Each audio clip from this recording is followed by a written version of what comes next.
Assalamualaikum warahmatullahi wabarakatuh. A'udzu billahi minasy syaithanir rajim. Bismillahirrahmanirrahim. Alhamdulillahi rabbil alamin. Wa bihi nasta'in ala umurid dunya waddin. Segala puji bagi Allah yang kepada beliau kita selalu mohon pertolongan, baik urusan dunia maupun urusan agama.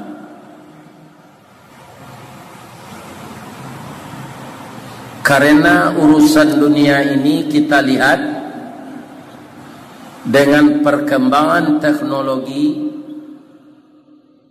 sosial, ekonomi, dan politik, ada membawa dampak kemajuan dan ada yang meruntuhkan akhlak. Kalaulah kita tidak ditolong oleh Allah, apa yang akan terjadi setiap hari, setiap saat? Maka kita puji Allah yang menolong kita urusan dunia.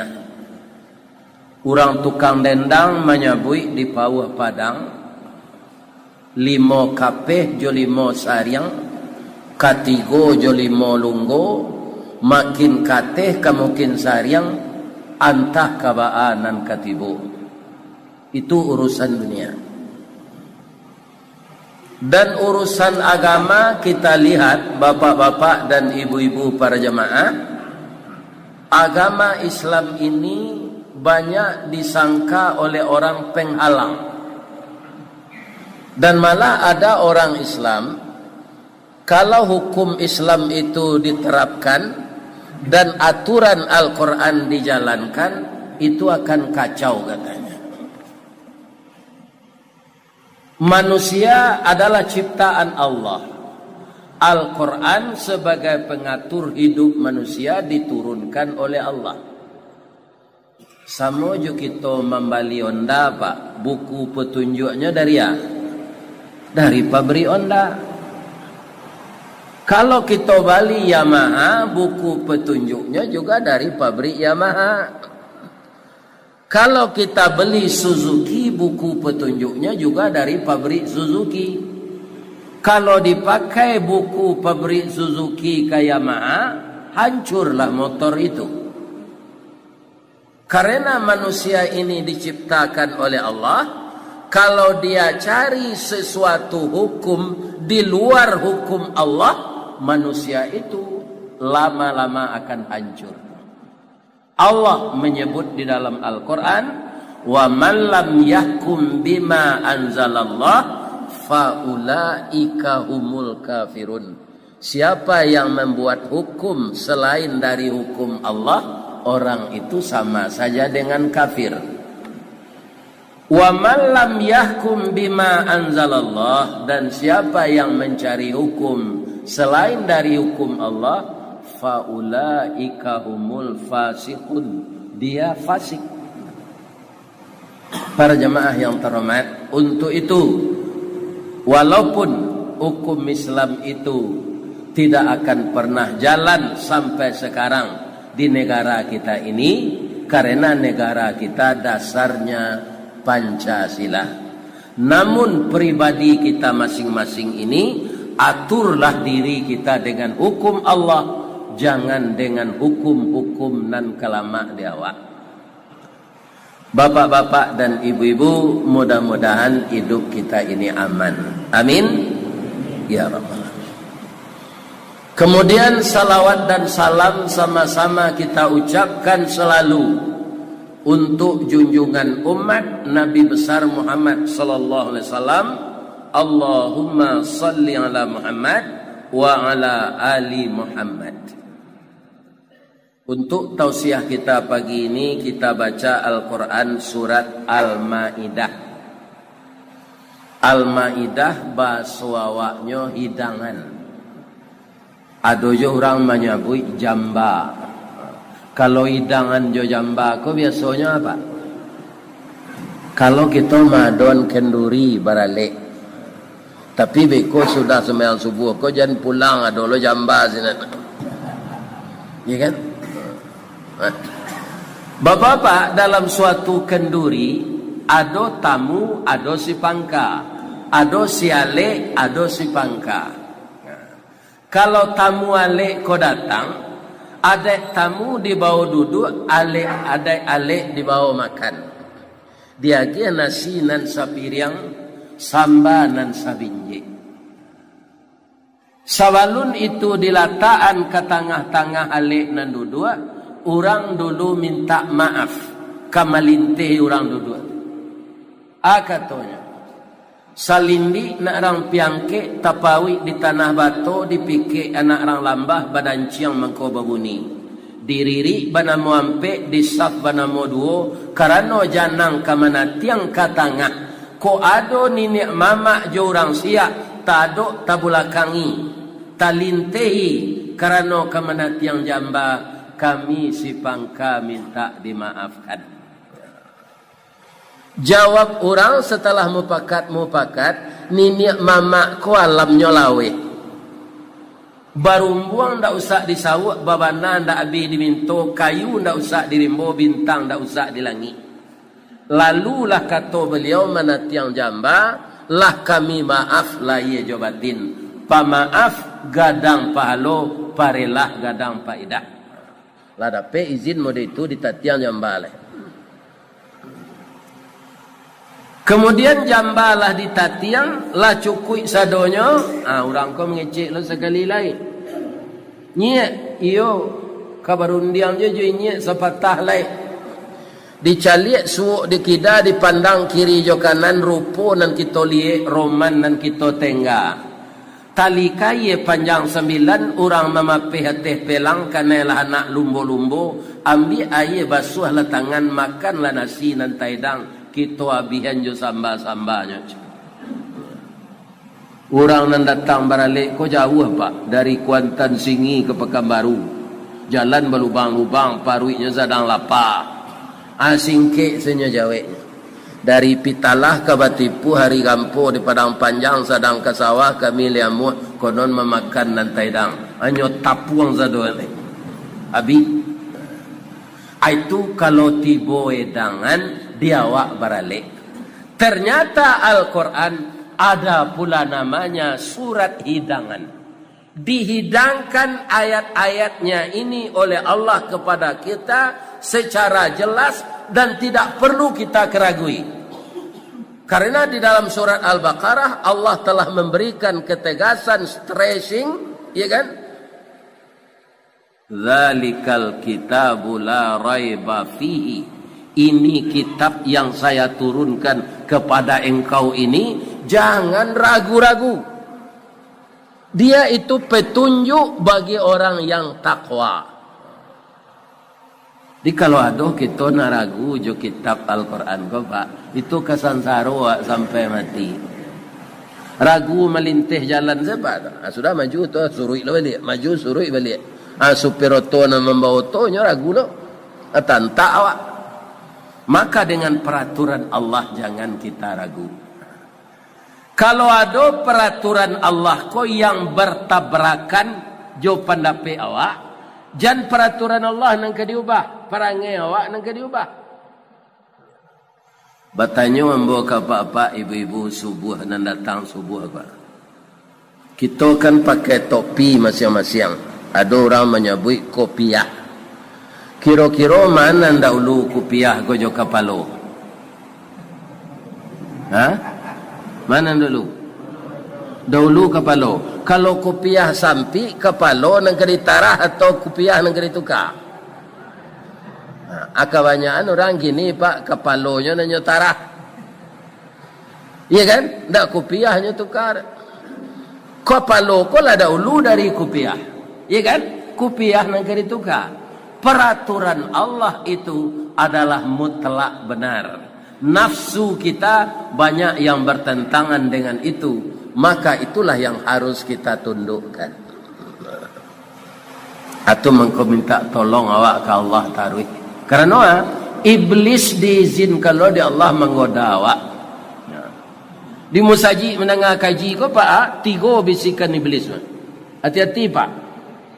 Yang pertama, kalau lah mulai ustaz tu mengaji beko cari tampai basanda nak enggak taguk.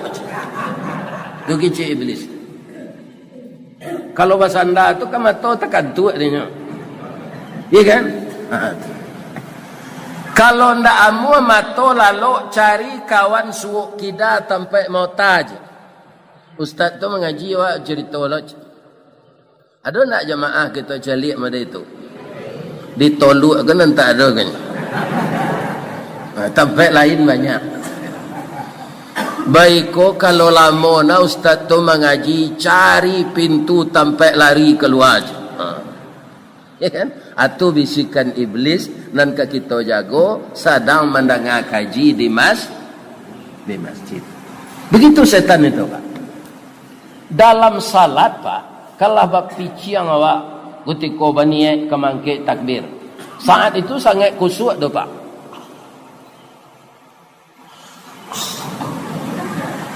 Allah tiba baca Allah mu'abaid takana pacar lamo.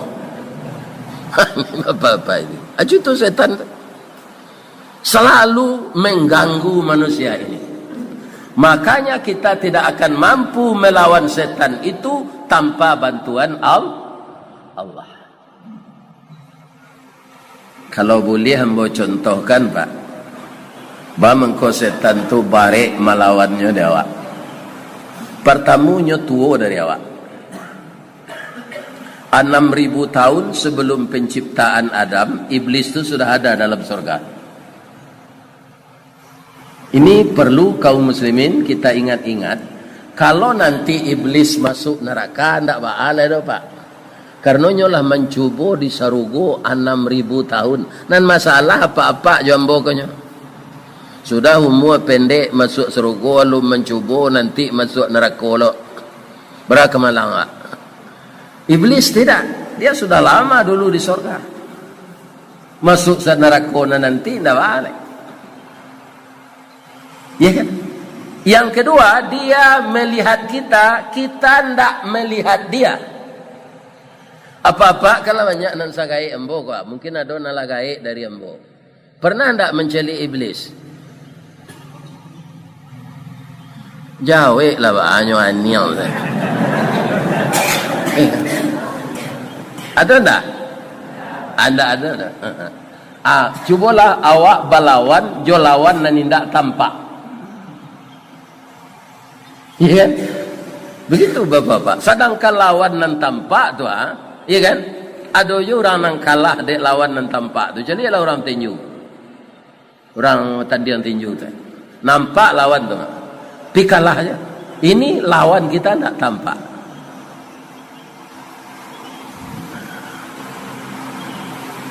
Kalau kita ibaratkan bapak-bapak, jo orang menjadi atlet lari cepat. Ada orang atlet lari cepat. Tak pernah kalahnya lari di dunia kodoh. Manang taruh. Kalau disuruhnya pacu lari, juan jang paburu, kira-kira nama nang kemanang.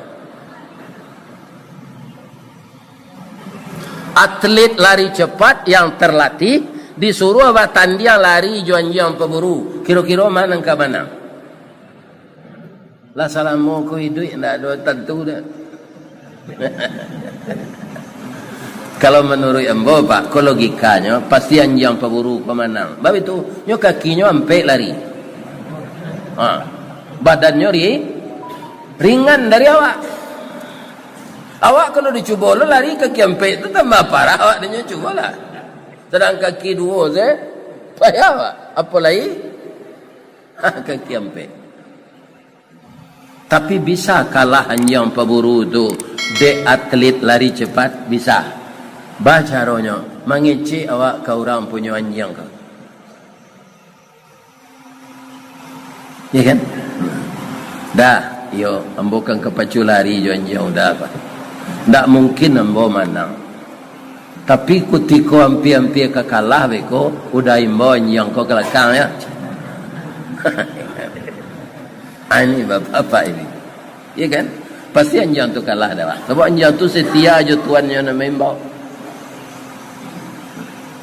Jadi setiap saat kita harus minta pertolongan kepada Allah Subhanahu wa taala melawan bisikan iblis. Sebab iblis itu bapak-bapak keengkarannya luar biasa.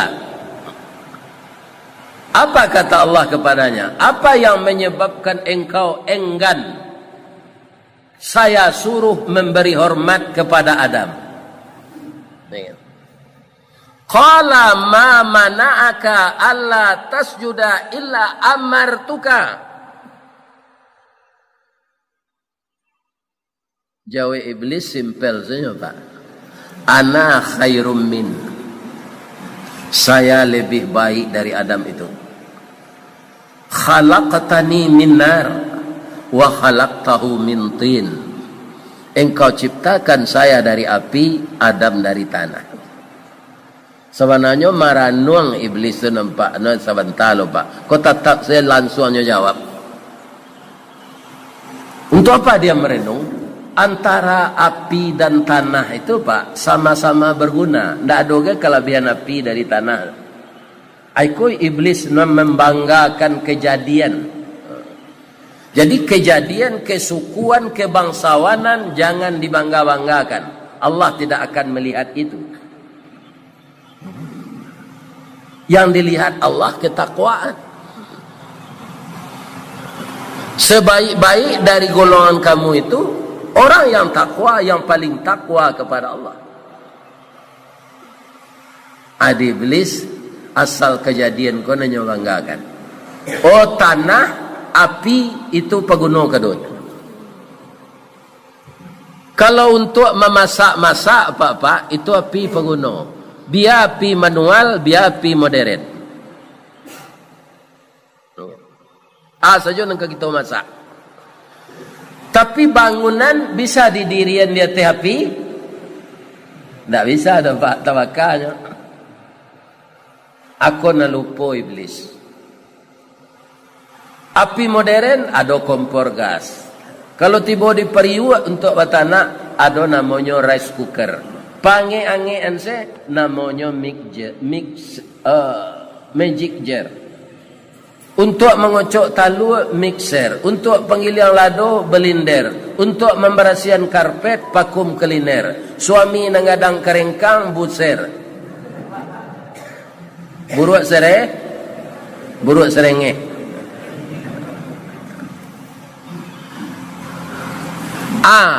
Alat-alat modern nan dijalankan jo listrik itu atau kompor gas nan bahan bakarnya gas, kira-kira di api mode itu bisa ndak awak membakar lamang? Ndak Pak, harus api manual dari baro kayu. Ya kan? Ada masukan si pului ke dalam tabuang lamang tu di sandan. Ya kan? Walaupun kampung nagari negara lah maju, lai bisa ditukar tabuang lamang tu dari Buluh ke Paralon. Tak bisa dah Pak. Alun masak lamang tu lai Paralon ko lah meleleh tawaka. Ya kan? Jadi api manual, api modern paguno taruh. Tapi iblis na lupa. Tanah pun paguno. Penanam jagung, tanah. Penanam sawit, tanah. Penanam karet, tanah. Mendirian kantor gubernur, dia teh tanah. Membuat hotel, dia teh tanah. Itu tidak bisa dia teh api. Dengan kesombongan iblis membanggakan kejadian ini, dia terusir dari sorga itu ke dunia ini. Itu iblis itu Pak. Untuk itu dia memusuhi kita pula. Ya kan? Kalau Adam tidak diciptakan Allah, kalau saya yang jadi khalifah, tidak Adam, tidak terjadi ini. Maka sampai anak cucu kita akan dimusuhi iblis. Sampai kapan iblis itu menggoda kita Pak? Sampai sakaratul maut. Hati-hati Pak. awak meranggang angok abati tu. Saat seperti itu iblis membisikkan supaya tauhid kita rusak. Jadi melawan iblis ndak ada cara lain kecuali minta bantu kepada Allah. A'udzubillahi minasy syaitanir rajim. Di dalam hadis ada tambahannya, u'idzuhu bil waid samadi min kulli syarri hasada. U'idzuhu bil wahidis samadi min kulli syarri hasada. Aku berlindung kepada Tuhan tempat bergantung, Tuhan yang satu, dari bisikan-bisikan iblis dan konco-konconya yang hasad atau dengki kepada saya. Kalau kita sudah dibantu Allah seterusnya, tidak lupa kita memohon kepada Allah, kaum muslimin yang terhormat, iblis tidak akan berdaya. Jadi orang-orang yang tersesat tidak pernah kembali ke jalan yang benar, bapak-bapak dan ibu-ibu, itu karena sudah disuruh oleh Allah, iblis itu mengiringinya sepanjang saat. Alhamdulillah.